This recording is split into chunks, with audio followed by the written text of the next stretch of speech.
Over the next 2 minutes, I want to make you think about, understand and reflect on what happens when you put some text on your whiteboard or your display screen. Now, what happens as soon as we put anything on there that we can read? As human beings, we want to read it. Fine.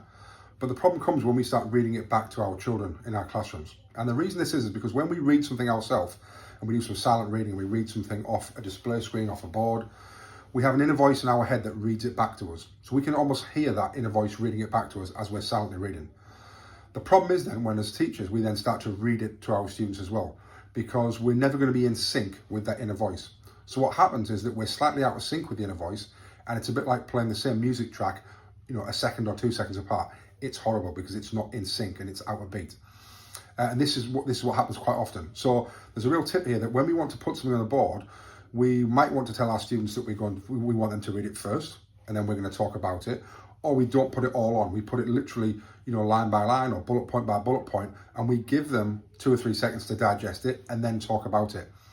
We need to understand that this happens because actually if we're just going to put things on there and then start reading it to people, or we're going to be concentrating on the first bullet point and they're at the last one and they're reading it down there, they're not going to be engaged, they're not going to be taking it in, and that inner voice is going to be competing for your voice as well. And it's actually not a very nice or comfortable place to be trying to read something and having it read to you slightly out of sync. So my advice here is to think about what you display, how you display it on your whiteboard, and remember that inner voice is going to be working in amongst all of the children's heads, and thinking about, do I need to read it back to them? Do I want to get them to read the first bit and then talk about it? And just understand that actually just because we put information on the board, we don't have to read it, because actually our children, if they can read, will be wanting to read it. So reflect on that, think about how you do that, when you do it, and also remembering that we have that inner voice, so our children will have that as well.